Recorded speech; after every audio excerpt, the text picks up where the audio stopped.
All right, welcome back to another episode of We All Speak in Poems. Today I'm sitting down with Liam Higgins, a director and writer from Toronto. In this episode, we're talking about him shooting the Alaskan Tapes video Wake, as well as shooting commercial jobs, photography versus cinematography, and inspiration in general. I hope you enjoy it. I want to start really quick with Wake in general. Okay. You know, the film that we sort of did together. Mm-hmm. Even though I was pretty involved with it, I still don't know really how it came about.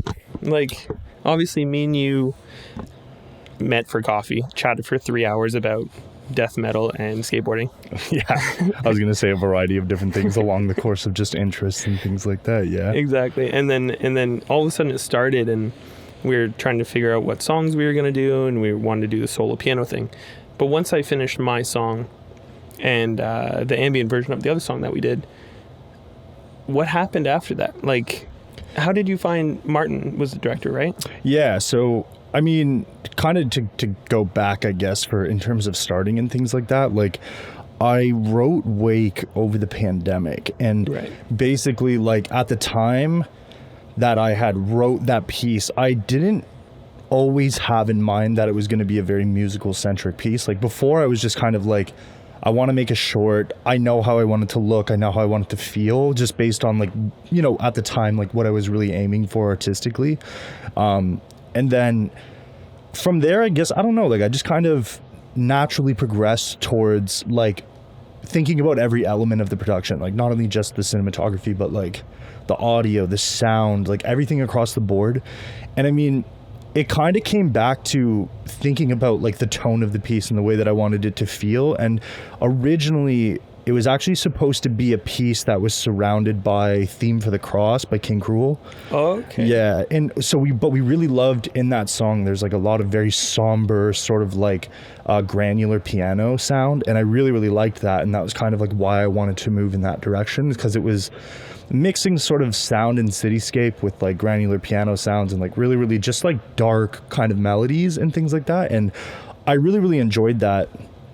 But when we kind of came down to it, like, when him and I spoke about it, I was like, yeah, I'm, like, writing this piece, and, like, you know, give me some time to, like, write something that maybe isn't about King Cruel, just because it is a bit of a stretch to, like, want to do something on a more freelance capacity with an artist that, like, maybe you don't know. Yeah. Or, like, maybe one that's, like, seemingly out of reach, right? So with that, that was kind of, like, when I reached out to you, and I was like, well, I love your stuff. And, like, for me, it's like, when I was even, like, from the earliest phases of writing movies, like, before I did Wake and before I did other ones, I always had, like, songs from, like, Explosions in the Sky and Godspeed You Black Emperor and things like that in mind, because I thought their music was very cinematic. Yeah. But it was also, like, not maybe in traditional sense, like, music for movies, like things like Hans Zimmer and Max Richter and things like that. Like, I didn't really feel that it was on the same level as those kind of things. It was, like, a different sort of indie music path version of that. Yeah. And I was like, well, this is the stuff that I love. Like, I would love to find an artist to collaborate that was, you know, kind of more in that lane. And that's when I found you. And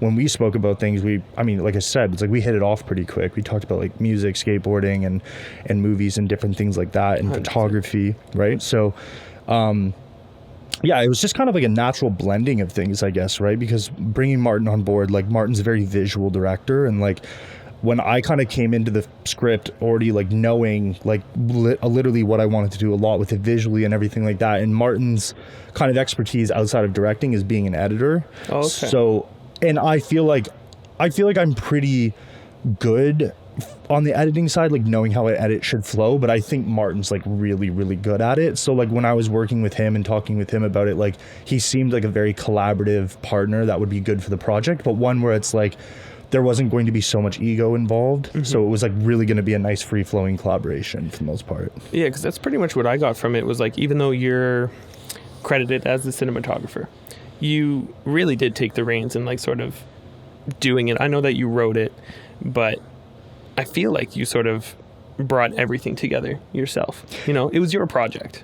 Well, I would say that it, you know, in large part, obviously, like, you know, when you write the thing, you are kind of, like, you know, for the most part, like taking a lot of responsibility, especially like in an indie sort of like bootstrapped version of filmmaking, right? But I would honestly say like Mike, the producer, and Martin were like huge collaborators in actually making it a reality, because they kind of, in ways, like I was very like starry-eyed about what I wanted to accomplish with it and like had all these major ideas, and then they were both there the whole way backing me on it, but then also being like perfect example is like one of the locations was at the time that I was with my partner at that time, we were driving through Wasaga Beach, and I saw this beach. I was like, oh, you know, I have to kind of like find these beaches, right? And for the film, and we went out to Wasaga Beach, and she just like showed me this beach. She's like, yeah, it has a crazy sunset. This is actually a part of like basically a part of like a line in,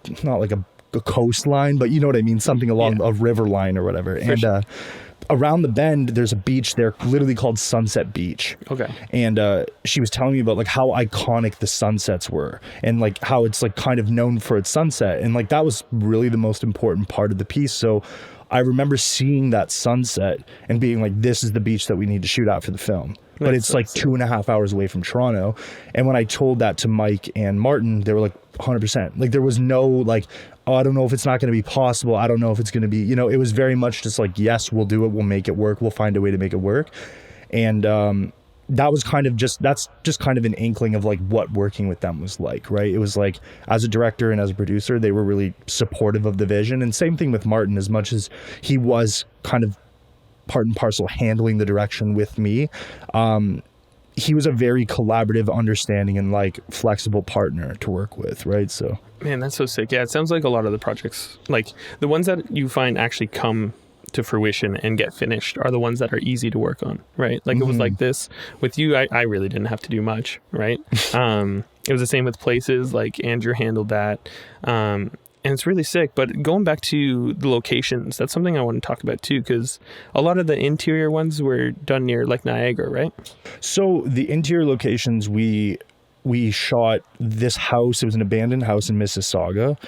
And then we shot this church, which was in Toronto. It's actually like less than 10 minutes from here. Oh, sick. And then the other... Oh, wait. Yes. So no. So the church was in Scarborough. And then the basement, kind of like Twin Peaks-esque hell, so to speak, was like 10 minutes from here. So like the whole film, I believe, is 4 locations, I think it's 4 locations. I can't remember. The house, the beach, the church, and the basement. Yeah. So it's literally 4 locations. That's crazy. Wait. So I want to go back. How did you sort of swing the abandoned house one? Like, how do you get a permission to do that? Do you just go? So this is the thing. So this is actually a really funny story, because Martin and I at the time, the big thing was like, we want an abandoned house on the water, which was like, to be honest with you, like for us at the time, that when we were really starting to like think about the locations that we wanted for the film, it was very about like finding a needle in a haystack. Like we wanted to find not only an abandoned house and that was next to water, but also an abandoned church. Like it was very specific locations that were like maybe not super easy to find in Ontario. So there was actually one point in one time where we were actually like talking with like a YouTuber that was like a big urban exploration guy. Okay. So we were talking with him, and he was actually the one giving us advice on like how to go about like, you know, finding the people who own these locations, or like, you know, talking with them and like, you know, being able to talk to them about like the premise of why you want to shoot and stuff like that. And he was like really actually, at the time, there was a portion of the film that was going to be shot in Montreal, because we found a really great abandoned church there that we wanted to use. And then there was a part of it where we were actually going to shoot the whole thing on Vancouver Island. Right, yeah. Right? So there was a variety of different things, but like particularly with the house, the thing that was really funny is that me and Martin, I remember we were sitting together, and I believe in the living room of my old house. I think it was either that, or it might have been... No, I think it would have been that, but we were watching these YouTube videos of like abandoned beachside houses in Ontario, and there was this one that we thought was like perfect, and it's the one we ended up shooting at. But the way that we found it is that me and Martin were scrolling through the video, and then all of a sudden he like paused it, and I was like, wait a minute, and I looked in the back and I saw the CN Tower like way off in the distance. Oh, wow. And I was like, I was like, wait, so if it's like, if that's the CN Tower, then it's got to be on the water line somewhere near Mississauga or Hamilton. So we went on Google Maps and scouted the whole coastline until we found the house, dropped a pin, drove there, found on the side the construction company that was like managing the house, called them, and then basically like begged them to shoot. And they were like, yeah, sure. Like the house is going to be demolished in September. So as long as you shoot before then, like you guys can do it. That's so sick. Yeah. Like, you never really think about that sort of working out, you know? It's very serendipitous for sure. For sure. Like, I bet they would have a million reasons to say no. I mean, safety hazard, asbestos in the house potentially. There was a lot of things that when we walked into the house for the first time, we were like, oh, this place is destroyed. Like, it's funny because what you see in the film, like, not really much is adulterated in terms of production design. Like, the roof caving in, like, all this stuff that was, like, not all the stuff, but, like, a good majority of the stuff that was there. There was obviously some production design that Francis, our production designer, brought in with the art team that, like, made it look as if it was, like, slightly more livable. Like, it was lived in at one point. Like, the bed was brought in, and, like, the couch and the table was brought in with, like, a bunch of other, like, things that would kind of, like, set up the feeling of it being sort of this, like, withered home, so to speak. Yeah. But for the most part, like, the roof collapsing in, the shit all over the floor, like, that was just the way it was. So it was a kind of godsend of a location, right? So that's crazy. It's such a perfect location too. When you first sent me some stills of that, I was like, oh my god, we did it again, you know, somehow. I don't know how my music gets associated with these things. Like, they're so good. Well, I don't know, man. I think it's like you kind of, your music's very cinematic, so to speak, right? And I feel like that's kind of like, it's catered to like a very indie film sort of feeling. Yeah. Like, even like, man, think about like when I kind of sent you the description of the film, and you literally, like, you sent me the piano piece back and it was literally a one take. That's true. Yeah. You know what I mean? It was literally, I was like, and then when we got in to do the actual editing of the song, like during the sort of post-production side of things, like it was us and me and you sitting down together and being like, well, why don't we change this piano phrase and put it here? Yeah. And like, you know, we, at one point we were like, you know, throwing the music through an eight track recorder and like doing that whole thing to grain it up, and then, you know, that whole process, right? So it was like we were going back and forth for a while, but like for the most part, it's like you had the piece made, like it was just one take. Yeah, I forgot about that actually, because I recorded on my phone and I sent it to you and I was like, yo, what about this, something like this, and you were like, this is perfect, and I was like, I don't know if I can play this again, you know. So I had to like really figure that out. But I think the way that it came out was really, really good. These sort of minimal piano pieces are so good for, you know, these is for visuals, right? Makes it pretty easy. Well, yeah, and I think too, it's like, I mean, I can't remember exactly by ear, but it sounded very like, you know, Major Seventh-esque. Like it was very like kind of jazzy, but very like not omniscient, but I'm trying to think of like the right, like very like ominous. It was like a very ominous feeling piece. But for me, it's like the minimal nature of the piano, like especially in the second half of the film, like for me, that really sets the tone for the whole second half of the film. And it was literally just piano and like what felt like a hall space, you know? So it's like, it sounded great. It sounded like perfect. It served exactly the purpose it needed to serve in the film, right? So it's like sometimes like the simpler things are the better things, right? Yeah, true. Exactly. Yeah, and I love just the way it came out too, with using, because we did an ambient version of Oh Woods as well with it, which actually never got released. I should probably release that version. But that's like my favorite song I've ever written, right? So the fact that we were able to incorporate that into it and then go into the minimal piano afterwards to sort of hit it on the head, like it's the perfect project. It was awesome, and the fact that it was so long, and like I'm really into long form pieces of art and all that. So the fact that we didn't just do a 3-minute video. Yeah, I mean, and there was also like a lot of subtleties in the music that I think, looking back on watching the film, that like you kind of had, even in like talking about the Oh Woods piece, like the shot where he's literally like sinking to the bottom of the body of water, like the twinkly piano notes, like, you know, things like that, like the small things that kind of like contributed to making that piece like feel the way that it did. Not even just Wake, I'm talking about Oh Woods, like the way that piece felt was just like really iconic. Like it just felt very full, but like the subtleties like really brought out the depth of the music too, right? So yeah. And then the actor, his name is Michael Warma, right? Michael Wamera. Okay, Wamera. Were you part of the sort of audition process of that? How did that work? Yeah, so me and Martin had our hands in literally every piece of production. Like, it was me, Martin, and Mike the whole way through, and we really, collectively kind of did everything. And then actually our other friend Julia Batista, she was involved as well, and she kind of helped us tie loose knots and things like that in other places of production. And like kind of we really like came together as a unit, understanding that it was an indie project, and kind of going back to what we were talking about, like casting. So it was really funny because we actually put out a casting call, and I think we had like 35 auditions for the lead. Really? Like, people just submitting tapes, and like other people just submitting headshots. Very like, just like a very wide net of people. And man, we watched through all of the audition tapes, and like none of them were right. And then Martin called me one day, and he was like, yo, I got this guy Michael who's like really, like, he's really into the idea, and I want you to meet him. We met him for coffee, and like literally after meeting for coffee, literally in the exact same courtyard that we met the first time. Okay, sick. When we sat there and we like talked about like male vulnerability, we talked about like actually being able to like correctly display emotions, and like being able to like be open and like confident in having those conversations and things like that. And I just knew from like the way he was speaking about these topics like so eloquently and like so openly, just made me understand that he knew what we were going to do for this movie. And he sent in like a tape after we had met, and as soon as me and Martin saw it, we're like, yeah, he's the one, like 100% he's the one. And he's the guy in the movie. Like, he's the guy who really brought the film to life. Like, you know what I mean?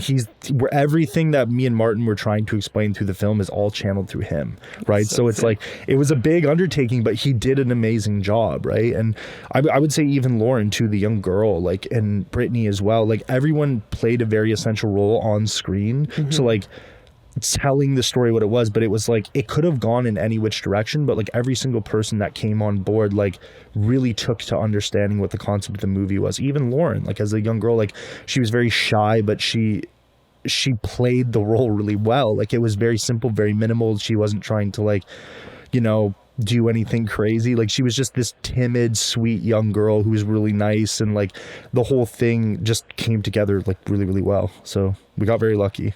I can't believe that there's that much interest in, I mean, I can, but can't, because I'm not in that world of like actors and stuff, but like, it's a pretty small project, and it's so sick that there was 35 auditions, like it's really cool that sort of, I don't know, this scene and this industry is thriving. I guess everybody wants to make it, right? Or something like that. Yeah, I was gonna say like that's definitely a part of it. It's definitely like one of those things where it's like, oh, like a project that maybe isn't a commercial, it's a little bit more creative. It's like maybe something that'll stand out in your portfolio a bit more, right? So I feel like it's understanding as an actor to really want to try and go for that opportunity. For sure, yeah, exactly. And then going into Soft, that's the name of your feature film. Mm-hmm.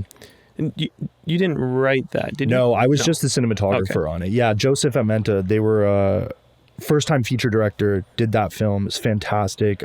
Great working with the team on that one. They were really awesome. What was it like there? Like, did you have much of a creative input there, or were you just taking orders? Tons. Oh, yeah? Tons, which was really, really great because, as it was my first feature that I had ever shot, and, kind of being a guest in that space for, like, what the sort of commentary and what the themes of the film kind of represented, like queer culture and ballroom culture, things like that. And, coming in as a guest to that space, like, and still being offered a lot of creative input, creative feedback, creative flexibility.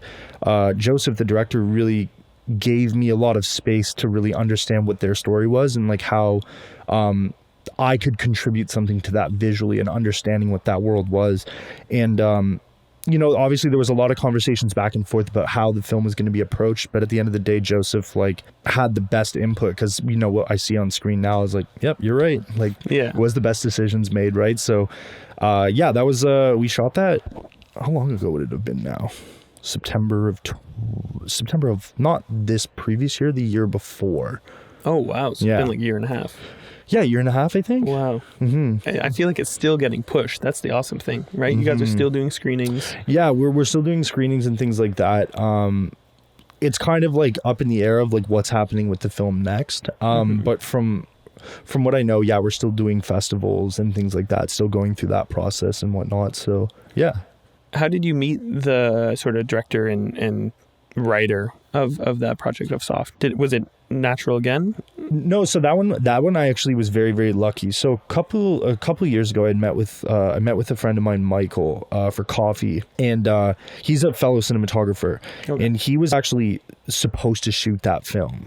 And then he got offered another movie, so he called me and he's like, I really want to intro you to this director. I feel like it's right up your alley. I feel like, you would be a good candidate for it. And I was like, for sure, 100%. Like, I would love to. Like, haven't shot a feature yet, so it'd be really, really great.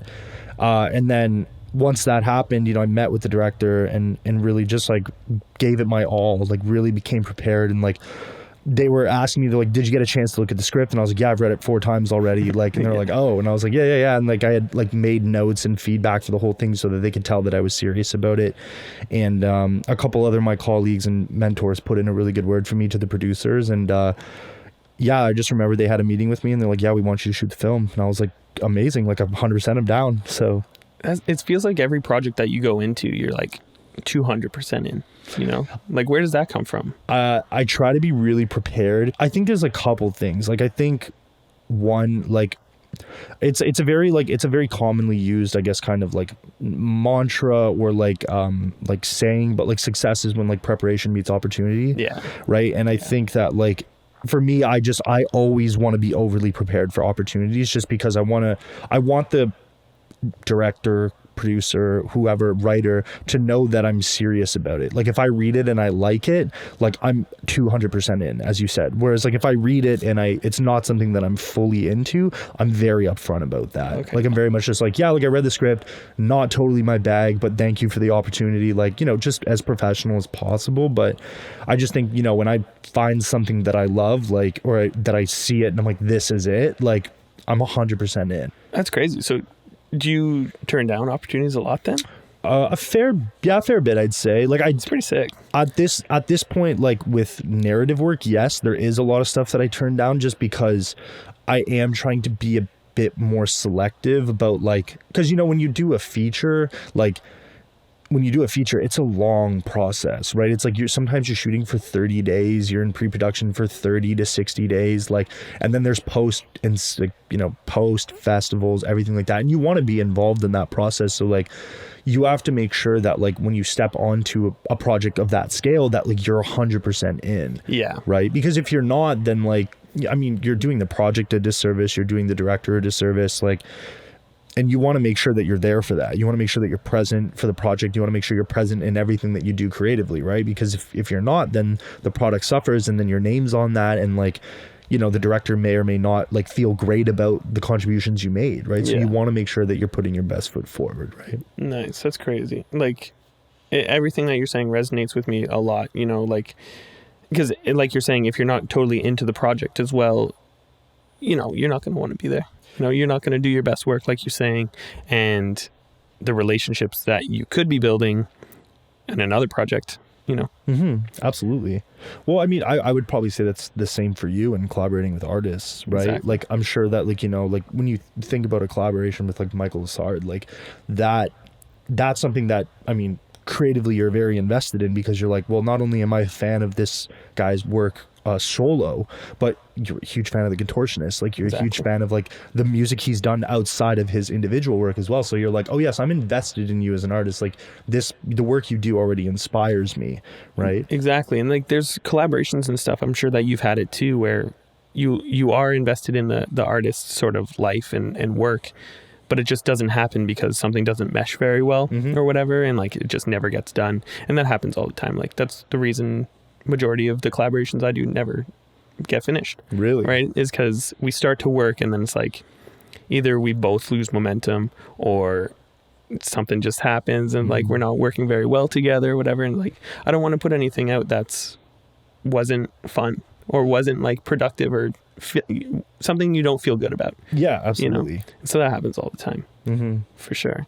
Yeah, I mean, that's completely understandable. Like, you want to be, not even like from the perspective of, I feel like selective maybe sometimes gets a bad rep because I feel like it means you're picky, but I think it's not really even about being picky. I think it's just about being like, this isn't in line with what I want to accomplish. Yeah. Right. So and it's almost like not quite an image thing, but you can kind of compare it to it. Like, you want to be involved in projects that you want to be involved in, yeah, and want to be known for. You. Yeah, that best represent you and best represent what you're doing. And nothing would be worse than like your most popular or successful project being something that you didn't even like, or you hate being a part of, or something like that. You know what I'm saying? It's like my worst nightmare. And even with music, like some of the most popular songs I've made are the songs that I didn't really care about, you know, and that always sucks looking at. Like I make a song like Oh Woods, I'm so proud of it, like 11 minutes of like pure, this is my best work. And then it's like not even close to, you know, the one people who hear it generally like it, but it's just not the one that gets pushed. And there's a lot of reasons for that, right? Like a lot of the time your favorite work as an artist is not necessarily experimental, but definitely the stuff that you're trying to sort of bend your norms. I would say the best work in all different creative fields are usually the ones that are very genre bending, right? Or like the ones that kind of veer away from like mainstream conversation. And it's not because I think people are, you know, being like, oh, it's everything popular is wrong, so to speak. I think that it's just people are looking, well, not, I wouldn't say at mass, but like very like, you know, pockets of artists are like into seeing something that's produced at a high quality of like output, but also passion. And I think that like that's something the viewer can see, right? Whereas like if it's something that comes off as very like, whether it's like mundane or like half effort kind of thing, I feel like a lot of people would naturally hear that, right? Because they'll be like, oh, the quality is kind of, you know, it's lesser than, or like it's just, you can't feel those intricacies of like I was saying, like the twinkling notes and the piano and O Woods and things like that. Like they don't hear those subtleties because it doesn't almost feel like the artist is present. Exactly. Right? Yeah. And this is why your favorite like pop artist's favorite artist is not another pop artist. Exactly. Right? Because it's this awesome little like underground of like people that are just pure making stuff for art and making stuff for music, and that's the stuff they're getting inspired by and just sort of taking little bits of it to put it into their mainstream stuff. And you know, as I've been making music, it's something that's been really interesting looking into, you know, like I can't believe this person is inspired by that person. It doesn't make sense. But then you actually listen and you're like, oh, that's where this bass line came from. Or that's where this ambience came from, or whatever. You know, it's really, really interesting. Do you find a lot of that in like film and stuff? 100%. Yeah, there's definitely like a lot of people, like there's a lot of people who really, you know, take things from other filmmakers, or like not even like take things from other filmmakers, but like see something they like and try to replicate it, right? Yeah. Like I would say a lot of the visual feeling of Wake was Stalker by Tarkovsky. Like a lot of that was influenced by that. And you know, at the time that I was writing Wake, like I was watching tons of Tarkovsky films like Solaris and Nostalgia and Stalker and things like that, and just being like, you know, the camera doesn't move a whole lot. Like it doesn't, like it's very slow moving if it ever does move, and it's very like contemplative feeling, right? And you know, you find out that Tarkovsky's like really influenced by like the writings of like Dostoevsky and like these different sort of areas of like where his influence came from. And then you also find out too that like, you know, like there's a huge not like a huge conversation, but within the film, pockets of the film community, a lot of people talk about how Stalker is a very similar film to Annihilation, right? Oh, yeah. And like how there's like parallel there, and like it just so happens that I actually also love Annihilation, right? Yeah. So it's like there's it's like a really interesting sort of like mix of like inspiration and where things come from. But even a really, really great example is like thinking about popular music being inspired by a very like obscure sort of, not obscure even, but like just something out of pocket even. Like one I had posted on my Instagram the other day about this album that I love called I'm gonna butcher the name, I think it's Trop Bleu. It's like this French funk jazz band from the 70s from France called Cortex. Okay. And like Cortex is amazing. I love Cortex, but like they make incredible music, like very, very interesting sounding, like totally like out there and like relevant in terms of like the way it sounds nowadays. But like, you know, that album, it's I think it's a 7 or 8 track album, but like it's, you know, MF Doom has sampled it, Flying Lotus has sampled it, Baby Keem has sampled it. Like it's a very well sampled record, because I think people hear it and be like, there's something about this record that like is worth digging into, whether it's the samples or it's the piano lines or just the melodies in general that are perfect for sampling. Exactly. Right. Yeah. But yeah, no, the song, I believe it's 8th of October 1971, I think, is the name of the song. It's the One Beer sample from MF Doom. Oh, okay. Yeah, so it's like it's a nice little thing in there, but it's Doom's like one of my favorites, and like because of that song, really liking the sample, I was like, I wonder where this came from, and that's what introduced me to that record. So Man, it's crazy to think about music and art in general in that way. It's almost like probably gonna give the wrong like analogy, but it's almost like an economy where like these people are just making things purely for it, and then, you know, other people are coming along and taking it, making it popular. Like, yes, it's this weird thing, and if because of the way the industry is now, like, it feels like everything is stolen or taken advantage of. Yes, but if the system and all this stuff wasn't like how it is, then it would be like this just pure trade-off of arts, right? It's this weird thing. Yeah, I think there's kind of two lanes to this. Like the one lane is that like protect intellectual property, for sure, right? Which I agree with. I agree with, like, for the most part, but I think it's more nuanced than that, because I think like the other thing is that like if you put something into the universe, or like you put something out as an artist, like you kind of already, like the minute you put it out into the world, like other people who are going to be inspired by it are going to see it and like maybe pick something apart from it that they like, and like you have to accept a certain level of like that's now out into the world. Yeah. And like you have to think about it too from the perspective of like when you were coming up, there was definitely work that you tried to emulate. There was definitely work that I tried to emulate. Even as a guitar player, there was always stuff that I was emulating, right? And like I really loved it. Like for instance, like a lot of my writing style for guitar music now is like very emulative of bands like This Town Needs Guns and like Tiny Moving Parts. Like I really love the way that they write guitar, and like I don't try to hide that. Like, you know what I mean? I'm very open about the fact that it's like, yeah, like I'm inspired by these people because I love the way that the melodies are very technical, but they're also very emotional. Like, you know what I mean? Like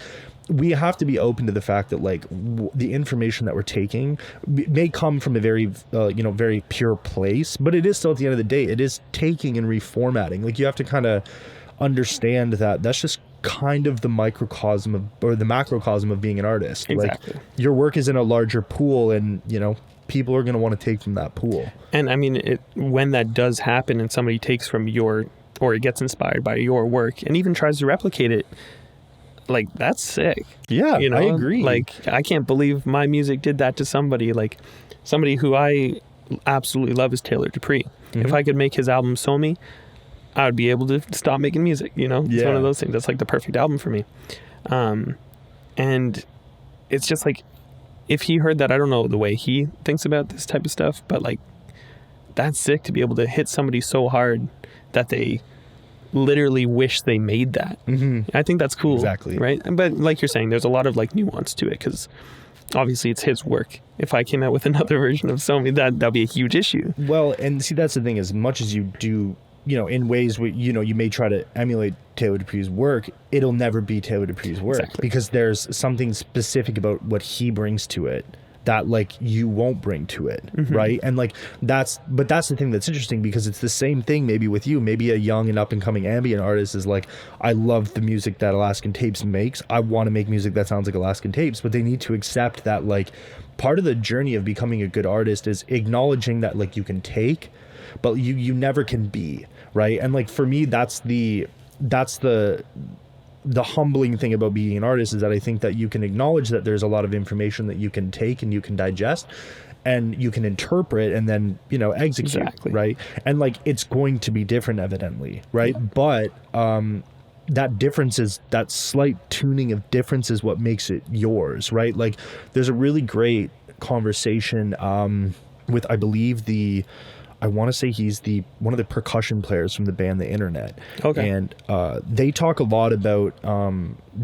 They specifically as a group are very inspired by like artists like Erykah Badu and D'Angelo. And I remember watching an interview with one of the percussive members of the group, and he was saying that, you know, if you look at D'Angelo's Voodoo versus like Black Messiah, is there's 15-year gap between the record, but it's just slightly better. Yeah. You know what I mean? It's just slightly more tuned and slightly more like refined and in the pocket than Voodoo was. But I mean, Voodoo is like a near perfect record. Like that's like, in my opinion, like that's the heart of like R&B records from the 90s. Like that's an insane record, right? So, and that's an interesting conversation too, because to some people it could be the fact that it's not quite as in the pocket and maybe not as refined is what's so good about it. You know, it's like purely from them, you know, and it doesn't have to be this perfect, like, sparkly record.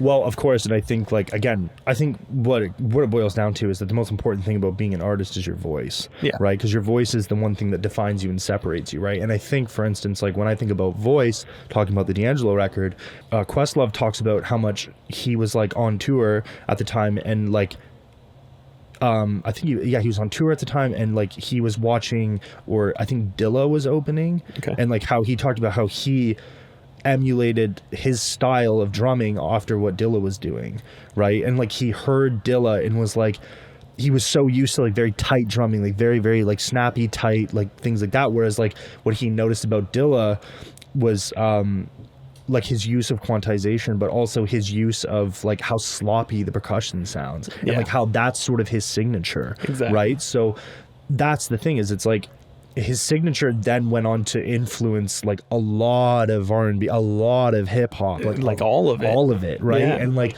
so that's another thing that's really prevalent on Voodoo, is the fact that like Questlove, you know, being the Roots, I believe, or Questlove, are a huge part of that record in terms of productions, like him and like Pilo Palladino, and you know, a lot of these other kind of classic kind of jazz icons of the time, but also looking at the drumming, and he's like literally Questlove being like, we tapped Dilla for a couple of these songs because it's like what makes the record the way it is. It's like the tightness of like the melodies, but then like the drums are just so like so tight but sloppy at the same time, right? So. It's so hard to emulate that, like, because I remember when I first heard Dilla, when I was first starting to make music, I wanted to make it, you know, so I started trying, and you think it's easy because it's kind of sloppy, but it's sloppy in such a way, in such his voice, that you just can't emulate it, you know? And like you hear a lot of people in lo-fi, they're all trying to emulate it, of course, and they're not quite there. They just can't. There's something that he did that is just, it's his voice, like you're saying. Well, I was gonna say, like, I think when I think about Dilla, like the only other person to get it as close to him is Nujabes, right? So like, Nujabes was really trying to do a similar thing to what Dilla did, right? But I think the thing is about Dilla is that, and you can hear it in the music, is the grit. Like it's it's being raised on jazz music. It's being raised on Motown, right? And like coming from a place like Detroit, and like just how that had such a massive influence on like the music that he was sampling and the music that he grew up around in like Conic Gardens and things like that. And like that being the kind of epicenter for how his sound developed. It was like really about like him acknowledging his environment, but then also at the same time like pulling all the things that he was inspired by, and then taking the things that he liked from them and making them his own, right? And this is the big difference about taking inspiration and, I guess, stealing, right? Because when you take your inspirations, like what I did, right? Growing up, I was just into metal, and essentially when I started making ambient music, especially, I just wanted to make the interludes between the songs that could actually like heighten the emotional impact of a deathcore record. You know what I'm saying? Absolutely. Like the Contortionists did that really well, you know, on their, I guess, their latest album, but that was like 5 years ago at this point. Yeah. That wouldn't have been Languages, would it? No, that was Clairvoyant. Yeah. Intrinsic was the last record that I really like, metal wise, like from them at least, that I was like, okay, yeah, like I really like this record.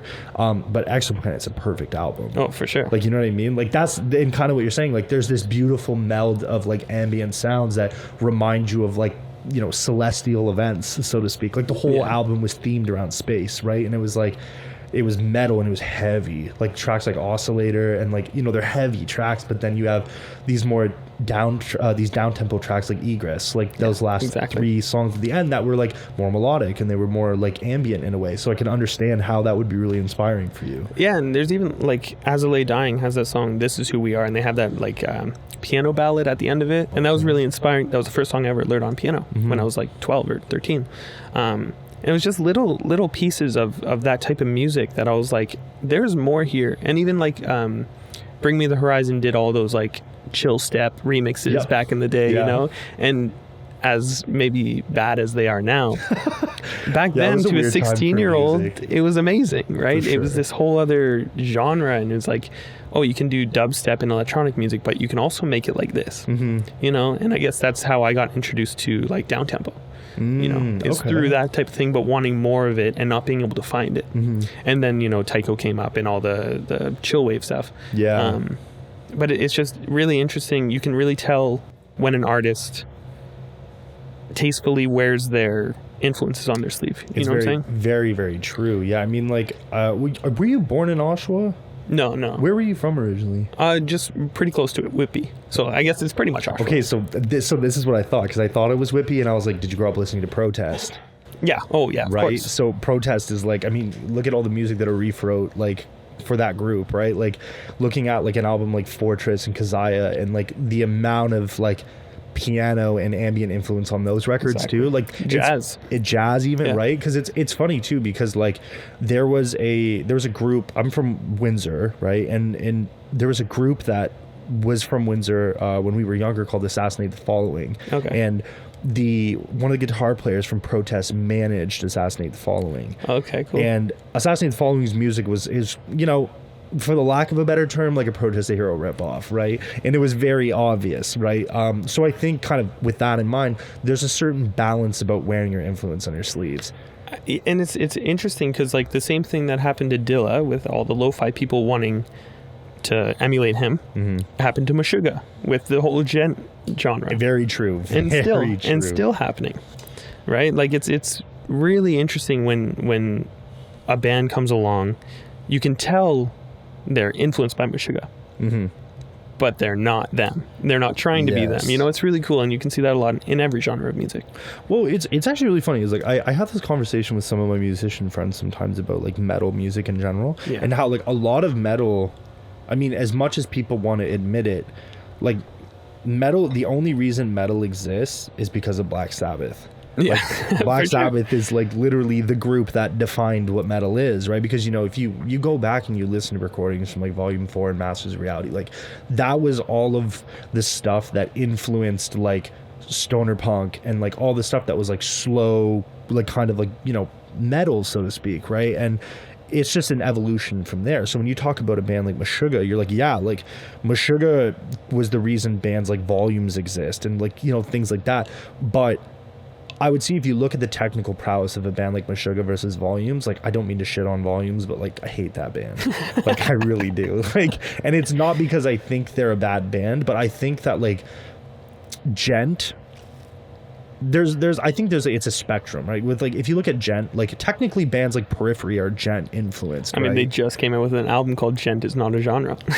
Really? Yeah, I know. The irony of that. I know. But Periphery, totally a very technical band. Whereas like if you look at Volumes, not very technical. Yeah. Very production heavy and like things like that. But again, like technically like a lot of, I mean, nowadays, well, not even nowadays, but I remember back in the day when we were listening to the Gent bands, we were like, oh, if they play in drop A, they're a Gent band. Yeah. When in reality, like you have bands that are Gent centric that weren't Gent focused. Like a really good example is looking at a band like Structures. Yeah. Remember the band Structures? Like very heavily Gent based, but super technical. Very much more in the lane of progressive metal. Right? Yeah, exactly. And if you want to get even more like popular, Animals as Leaders. Which, I mean, Tosin Abasi is like one of the best guitar players to walk the earth. They're a great example of somebody who tastefully wore their influences on their Very sleeve, true. Well, I mean, he's also a classically trained guitarist too, right? True. So, I mean, so he's taking Meshuggah, classically trained guitar stuff, and probably everything else, a myriad of different things, and right? bringing them into one thing instead of being hyper focused on this one thing you want to emulate. Yep. You know what I'm saying? Well, yeah, I mean, you can hear that, and like a really great example is like I remember when I would used to sit at my computer and work. There was somebody had wrote a piano transcription of On Impulse. Okay. And like I remember hearing that song on guitar and be like, man, this song is like really nice. And then I heard the piano transcription and I'm like, this song's beautiful. Yeah, it's crazy. Like, you hear it from a different instrument and you're like, whoa, like not only are like the melodies and like the polyrhythms in the melody to the actual bass line so complex, but it's also like they move so beautifully. Like it's almost like, I think about On Impulse, like the actual, like the breadth of that song musically and theoretically is like Avatar. Yeah. It's so wide and so expansive, and like the world that he builds in that song with just the melody purely is like so intense. And then it goes all the way to like basically emulating that same melody in like an ambient format all the way to a metal format and just building it kind of in the same way like bands like Between the Buried and Me do it too, right? Where it's like Between the Buried and Me is like openly admitted that they're heavily influenced by bands like Phantomus and Dillinger Escape Plan and like, you know, bands that are like, you know, on the surface like very jazz influenced but heavy, right? Very heavy. Like Mike Patton is, you know, an iconic musician. He's done he did the music for him and Atticus Finch did the music for Place Beyond the Pines. Oh really? I didn't know that. Yep. And so this whole conversation wraps around pretty easily to cinematography and the stuff that I think you grew up on as well, skate videos and all this stuff. Like, do you find that stuff really influences the work that you do now? Not so much. So I think with skateboarding was for me, it was like really the foot in the door with filmmaking, because I mean, you know, when you're going out and shooting videos with your friends, you're learning Premiere, you're like, you know, you're doing the things that like kind of are at the base roots, like the root of it all, like what kind of is the starting steps for an indie filmmaker, right? Like learning Premiere, learning how to use cameras, like learning, you know, how to shoot things and like how to like, you know, it's the same thing when like, you know, we owned the VX1000s when we were growing up and you're like, oh, I want to be Beagle. It's the same way that a young filmmaker's like making their films and like, oh, I want to be like Christopher Nolan. Like, you know what I mean? It's the same thing. It's just a different set of influences. Whereas like nowadays, like I feel like a lot of my influence like kind of comes from like certain cinematographers, certain filmmakers that I feel emulate the style that I want to be putting out now, because I'm actually in a pretty transitional phase visually. Like I think because like Wake was sort of the thing that brought me into what I wanted to start doing, and then since then I've been slowly starting to implement it from project to project. But like Wake is sort of the grand sort of grandiose, I guess, so to speak, like direction that I want to go, right? Which is like thinking about like composition more and thinking about like not just being super conventional, but like thinking about, you know, where is the camera going to go and like how is that what you're seeing in the camera, how is that actually going to like properly display the emotion and properly display what you want from a story perspective, right? Because like I think about like, I always made this joke is that like so many people talk about like this crazy lighting cues and like this crazy lighting movement and all this big camera moves and jibs and all these things. And it's like, I did all that stuff on commercials and music videos and like barely got any recognition for them. And then I create a film with a 31-second walk-off shot and it wins awards for cinematography. Like it's so it seems backwards, but in realization, I don't think it is. Like I think it's because there's so much intention behind it, and I think that's what like markets, like I think that's what's the making of good cinematography is intention. And like it's the same thing with filmmaking or like writing music that you care about. It's all rooted in intention. Like what's the intention behind it? And like is the intention to like do a big camera move or like have this big like symphony behind the thing? It's like, or is it the twinkling piano notes at the end of a woods that are the intricacies that create the intention, right? Exactly. And that's what I found when I was going through your commercial work before this. Like it's crazy because some of the commercials that you've done, I'm like, wait a minute, I see these every time I watch the Leafs game. You know, I'm like, what the hell? You shot this? But you know, they are like the dolly, like spinning things and all this crazy stuff. And I was like, this doesn't seem like him. But is it fun for you, like, to be able to do a commercial shot knowing that you can do all like the gimmicky things? So the funny thing is I don't really classify them as gimmicky, because the thing is that like, it's just in terms of the project, it's the tool that's right for the job. I see. Right? So in the same way that like, you know, for Wake, it's locked off cameras and like subtle dolly movement and like things like that. For the commercial, it is a little bit more of this higher visual energy to captivate the audience, right? Like a lot of it is built with intention behind it still. It's just a different direction, right? I see. So when I think about how, again, intention is built into a commercial versus how it's built into a narrative, when you think about a movie, if you think about it like an hour and a half long movie, like if you're doing stuff like this for an hour and a half, like you're gonna nauseate people, right? Whereas like if you watch a movie and like maybe you see a shot like that, it's really slow and subtle and it kind of catches your attention. Like thinking about filmmakers like Gaspar Noé, like did Enter the Void, Climax, like different movies like that, like very visual film, like very like obscure visual identities for those films. It's like, there's intention behind it, right? Whereas like a movie that, you know, might want to like I think about a film like Columbus, Ohio. Like Columbus is a great example because like that film is for the most part a very locked off film, and it's like a lot of the shots are very architectural, right? Which is the kind of epitaph of the film is architecture, right? So it's like it's built with intention, right? So it's like it really is a thing where as long as you build intention behind whatever you're doing, like yeah, it may be different on a commercial versus a feature film, but again, like if you see a treatment, a script or something like that, and you're like, oh, this is the direction that I want to go, or this is something that's in line with what I want, then you can build intention behind it.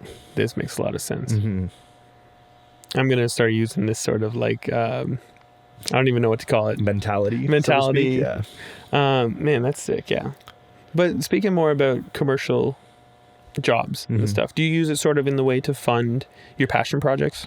I think so. This is the thing that I've kind of come to the conclusion about with, you know, different projects. They all serve a different function in terms of what they mean to me in my career or what they mean in the grand scope of things. But like, I think in the grand scheme of things, a perfect world for me is like features and commercials. Like I love features and commercials, and then the occasional music video. Okay. Because I mean, as somebody who like operates in the label system, music videos, there's no funding, right? And the thing is, there's almost no point to them anymore.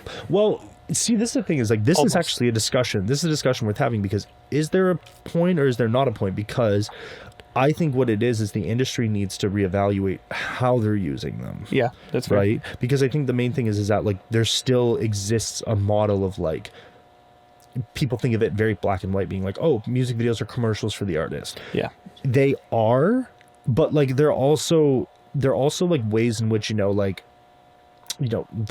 basically you can have creative and collaborative partners that best sell the brand and the identity of the artist. And like evidently like that's nowadays in the modern music world, that's a huge part of what sells your music. It's not just the music, it's the character behind the music, and how else are you going to display that, right, in an open forum, like a video format, right, where like people can go and watch the music videos and be like, wow, this was so cool. And like people do watch music videos, right, like, and they're actually like a great form of marketing for artists, which you know, it's a competitive space nowadays, so you have to have good content. Yeah, my thoughts on it, so I hear it every day, you know, at work and through my A&R and stuff. It's just not worth it to do a music video, all this stuff. But I seriously contribute my success to building an identity, or at least a visual identity for the music. When we did Wake, it gives an image to Wake. When we did Places, it gives an image to Places. And yeah, not a lot of people might see it or whatever, but the people that do, it sticks with them. You know, it builds the picture of Alaskan Tapes more in their heads. And I think that there's no real value, like there's infinite value in that. Yeah. Right? Because that's going to be in 30 years from now. Wake might be the thing that people remember, not an album that streamed well. Well, yes, you know, that's interesting that you say that too, because I think one of the things that also attracted to me about wanting to work with you as well is looking at the credibility of the filmmakers that you were working with, people like Norman Meredith and people like Andrew, and being like, not only is the music just absolutely incredible, but the stories that are being built with them are gorgeous and they're meaningful, and like they're coming from a place of passion, where you get to look at like a person like Norman Meredith, like people like Norman Meredith who like create incredible work across the board, and then now you're getting to see that mixed in with what you do, and being like, oh, like wow, like there's so much greatness here, and like there's so much like good here, and then it's like you just remind yourself of how grateful you are to have those collaborative partners, right? And that leads to other things, you know, like in music, you really can't just rely on you know, streaming. You can sometimes, not a lot of artists can. So those things have brought in composition work for me. They've brought in licensing for me. Like the fact that Wake was used in this type of film, and that's like the official one. Yeah. Other films like this or commercials like this with this mood and stuff want that song, and whether or not they're going to license it is a whole other discussion, but they'll ask the composer, make something like this. Exactly. I've seen it with and even just the mood of the song. I've seen it, like Eden wanted to do a music video like Places, like, and so they asked oh my god, I'm gonna blank on their names. It's a director couple. from the UK. Anyways, Us? No, they're really great. Director couple from the UK. Okay. They did Eden stuff, and it's really great music videos. But I know for a fact that they were influenced by places like color schemes and like the vibe of it. The very and stuff. organic color scheme of that piece. Yeah. And it's just, once again, you can't put value on that. Like, yeah, you really can't, man. Like, see, that's the thing is like I'm very, very, very, very much more inspired. Like, and this is the thing too, is that I think like from a filmmaking perspective, like I'm inspired more. Like, I feel like people have a tendency to kind of be like, oh, my influences are this or my influences that. And I would say that a lot of my influences is very fluid, like in terms of where it comes from. It's not just, filmmaking, it's music, it's writing, it's art in general. And like, that's why when I look at films where it's like, because I feel like I have a wide net of inspiration from different things, like I feel like there are no limitations in where I look for things. So sometimes like, like when I hear music or when I hear things like that, and it's like when you get to collaborate with people who have such a refined palette for taste, it's like that's where I think the most beautiful work comes from, right? Because I think that was like a huge part of our collaboration, was like being like, I'm like, Brady's good at knowing the emotion in the music, and like I have a vision for how I want that to look, and like it's just the two of us coming together with Martin and with Mike and being like, okay, like visually, like how do we want to accomplish this, like how do we bring it together, and then we bring it together and we make it work, right? This is sort of what I've always said about ambient music in general, is there are a lot of compositional ambient composers that are really great, but for the most part ambient artists are just curators, right? Like, my music isn't complicated. A lot of people can make my music, but they don't, because they don't have the same curative mind that I do. I see this, I want to bring that into the song. I see that, I want to bring that into the song. Yeah, it's the same way the DJs do it, right? Kind of, building sets, like knowing what transitions work, things like that, like what's going to change in terms of tempo and the energy of a set, things like that, which is going to bring it down and then bring it back up. And exactly, it is all about curation for sure. And that's obviously overly simplifying things, because synthesis is a whole other thing that you need to know how to do, and composing in general, sine waves and things like that. Whatever that stuff is. But it's a really interesting sort of conversation. For sure. No, without a doubt. I think that whole kind of aspect of like just knowing the technical prowess of whatever craft you are, like you do, and the research that goes behind that, it arguably is the most important thing. Because I think, like for instance, like watching a film and like knowing like how something was accomplished and being like, I do really like that, like, and then being like, okay, they probably did it this way, right? And then using that and implying that to whatever you do, or like applying a version of that to how you do it and how it applies to what you do, versus like same thing with you might hear something in a song and being like, oh, they probably did this, and then trying it and being like, okay, yeah, this fits well here. It's exactly how I've been using generative music lately. Generative music? So essentially music that can go on forever, that never repeats. Interesting. A lot of people do it, and it's really cool. Like Brian Eno, his first stuff was like generative. Music for Airports was generative. I love Music for Airports, man. That album is so good. Yeah, I mean, Music for Airports 1 is just like everybody loves the piano. Yeah, exactly. But it's just, I don't even know. It's just interesting stuff, man. And I love being able to actually speak about it. But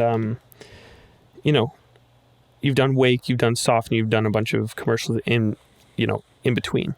Is this sort of the direction that you're continuing going in the future? Like you're doing features, like you were saying, in commercials? Like for sure. Like definitely, like obviously, like always, like a mix of things I think helps, stimulate the brain in different ways. And obviously commercials like help you pay your bills and things like that as well.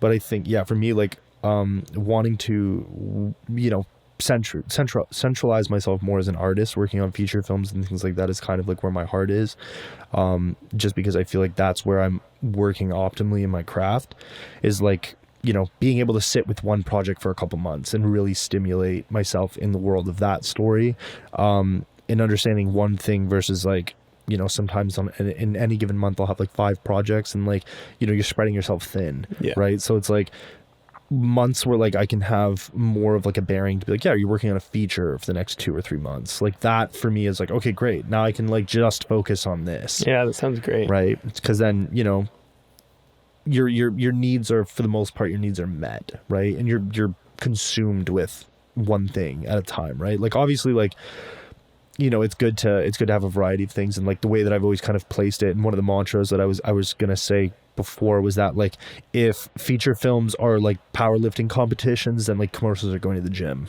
Oh, okay. Because it's like Interesting. you can do so many commercials all the time that it's like, and they're all different in their own way, that like if I'm doing 3-4 commercials in a month, those 3-4 commercials could be all vastly different and require different tools, different crew, different ideas.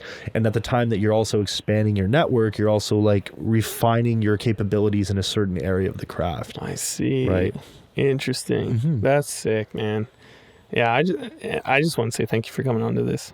Oh man, no problem. Honestly, like I've you know, I love hanging with you, so of course, and man. chatting with music and different art and stuff like that. So I'm working on a new film right now. I'm writing a new movie right now, and that one's going to be a little bit more of like a hefty workload just in terms of like accomplishing that. So I've been writing that, and then working on a couple other films right now. I have another feature coming up that I'm doing. Wow. And yeah, that's like pretty much it. Commercials and whatnot in between then, but For just sure. yeah, I think what I'm kind of, for a personal identity's sake, yeah, like this next movie that I'm writing right now is going to be a bit of a hefty workload, but Sick. Definitely very excited about it. Amazing, man. And yeah, you usually like talk about all this stuff on your Instagram and stuff, right? Yep. So whoever's listening, follow his Instagram. At Liam Higgins on Instagram. Yeah, but oh man, amazing. Yeah. Dope, man. Yeah. I appreciate it. Thanks for having me. Thanks so much for listening to this episode of We All Speak in Poems. If you enjoyed this episode, we'd appreciate a follow or like on whatever platform you're listening to, as well as going ahead and following Liam Higgins on any social media platform that you use. Catch you again in 2 weeks.